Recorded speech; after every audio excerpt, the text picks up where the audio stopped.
are you saying then that if you are, so there, I feel like there's the three phases where Esther saw, hey, wouldn't it be nice if we did something with a tree house? And then there is the part where she's like kind of figuring it out. And then there is the tree house being finished, right? So those are like the three in this particular project. So is it then, as long as she's in there figuring out these little things that need to be fixed, as long as she's having fun with fixing those things, is it useful? Or would it be more useful to just say, hey, I want somebody to fix this up, just make it nice for me? You have to figure that out for yourself. If it's something that's really bothering you, then it's better to turn your attention from it. But the most delicious creating is to have knowledge of how this all works. And so to realize that you're having a step 1 moment and being all right with it, which makes it a step 5 moment, really. But to realize that you're having a step 1 moment and that there is a bounce from it and that energy is now flowing because of it. Now, here's another statement that we have not made this clear before. Energy flows because of your attention to unwanted. When you know what you don't want, you know what you do want. Haven't you heard us say that endlessly? When you know what you don't want, you know what you do want. There's a clarification in that because every subject is really 2 subjects.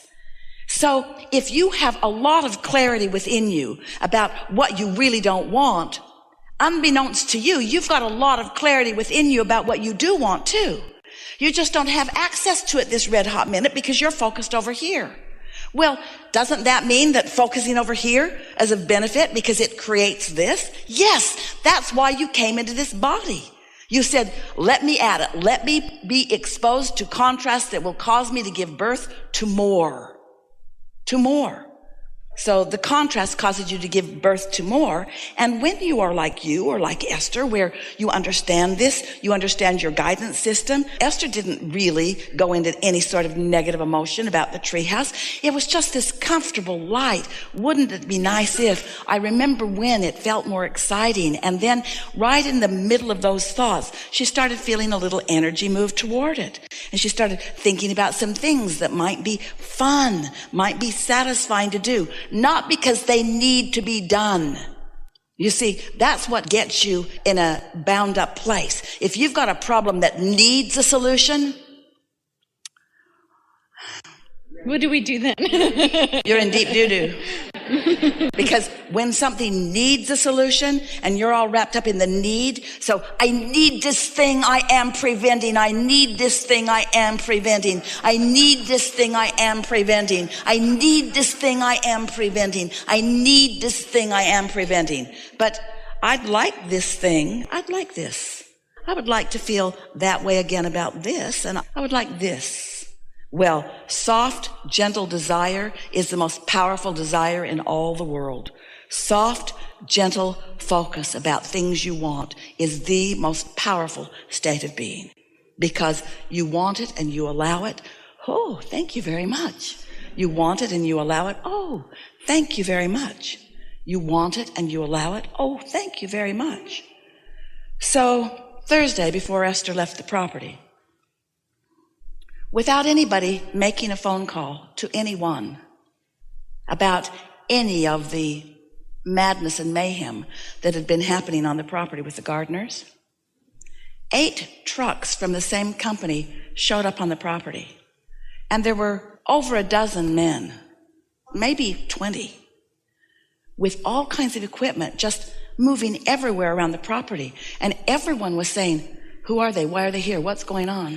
And in one day, they transformed everything that had not been the way Esther wanted it to be into what she wanted it to be. And she's saying, did you call them? Did you call them? Did you call them? Nobody called them. Nobody called them. The universe called them. The universe called them. They came in response to Esther's desire. And Esther, she was taking a walk around the property at the time when she's looking at this truck, and the name of the company is on all of them, and she's thinking, this is pretty exciting. And then she's seeing mowers everywhere and weed eaters everywhere and riding lawnmowers everywhere and people everywhere. And she can see that they really know what they're doing. And she is walking and jumping and clapping her hands together and walking and jumping and clapping her hands together. Her eyes are bright, and one person after another introduced himself to her. 3 of the men that were on the property were managers. It's like everyone in the company came and in a day solved Esther's problem. In a day. In a day. In a day. So it's almost, it feels like it's when there is that strong desire, like there is this thing that needs to be fixed. It's almost Let's not call it a strong desire. Let's call it a clear desire. And let's call strength non-resistant. You see, what humans think a strong desire is almost always includes a lot of resistance. I really, really want this because you've gathered all of your resistance to fix it. That's not a productive desire. That's a desire that you're contradicting with your own attention. That's actually the weakest of desires. What humans think is a strong desire is actually their weakest state of being because they're working against themselves. So it's a soft focus, a relaxed desire. It's ease and flow desire. It's a positive expectant desire. It's a wouldn't it be nice if desire. It's a, oh, I really love it when desire. It's, oh, I would really like to see that desire. Oh, wouldn't this be fun? Wouldn't this be nice? And you almost never can get there in the middle of looking at what you don't want. You see? You got to put some space between. So when we see the garden not being the way we want it to be, then the solution is to not get hooked into it, or? It's even worse than that. It's not only do I see the garden not the way I want them to be, I see the culprits. I see the reason. I see the reason it is not. I see the ineffectiveness. I see the mower's not sharp. I see the lack of attention. I'm compounding it. I'm really making a case for it. Well, all the time you're making a case for it. Can you see what happened? Esther brought distinction to her vortex. There's an entrance into the main center building. Someday maybe you all will come and see. There's an entrance into the main center building that is big, beautiful stones, each one of them interesting in their own way. Esther will say, you're my favorite. Oh no, you're my favorite. Oh no, you're my favorite, because all of them are unique and beautiful, and there's grass growing between them. And the grass has become quite a tuft of grass.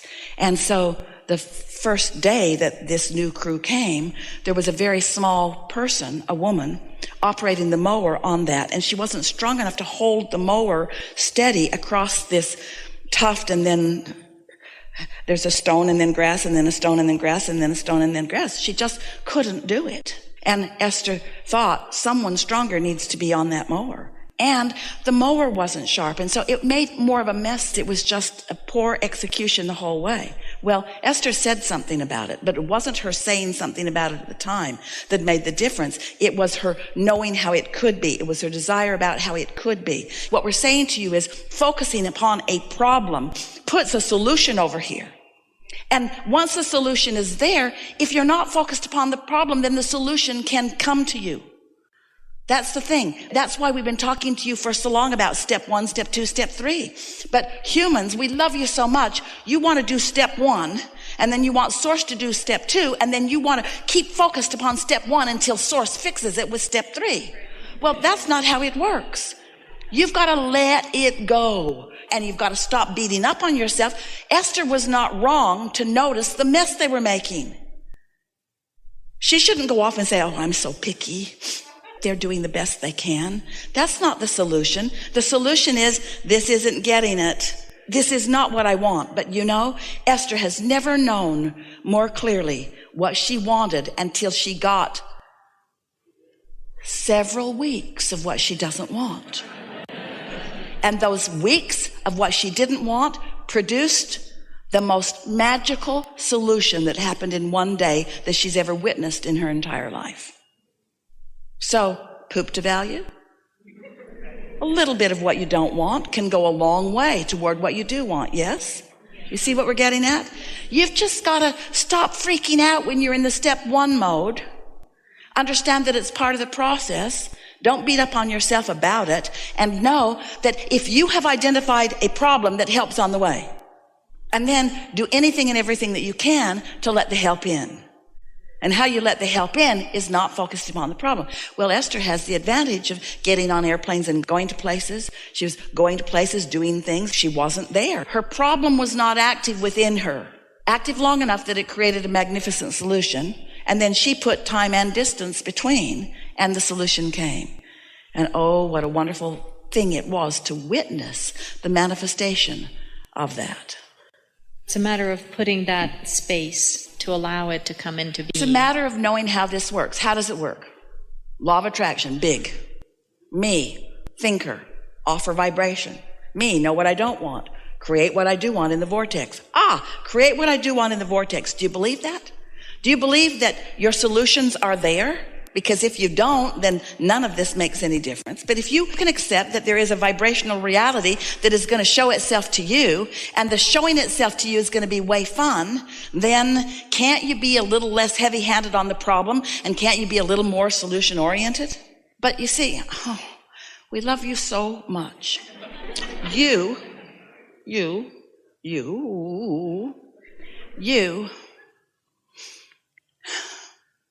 You want to validate your existence by being problem wrestlers.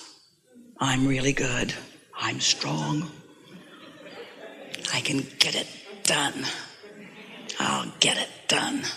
I'll get it done. I can do it. I am determined. I can do it. I can do it. Do what? Solve that. That's wrong. Join my forum. Turn your television to my network. I will show you what's wrong, and we will solve this problem together. No, you won't. No, you won't. You'll make a bigger solution, which you don't have access to. And the bigger solution that you create that you don't have access to, then the more separation there is between you and you, the worse you feel. You got to chill. If you understand that law of attraction abounds, and you do, and you believe that through knowing what you don't want, that you've created a vibrational reality of what you do want. And if you know that you have guidance that is letting you know what you do, and if you care about feeling good, and you mostly do, because you know how to chill, and you know how to guide your thoughts, and you know how to find satisfaction, and you do it, then everything will work out for you all the time. And others will witness it, and they will say to you, what is it that you're doing? And you're saying, well, the most important thing is I'm chilling. And they're saying, no, you're not chilling. You're just lazy. And you say, no, this is chilling. Chilling is allowing step 3. What? Chilling is allowing what I want to come about. What? Chilling is letting in what I've been asking for. What? Oh, I can't explain it to you. Just watch me. Just watch me.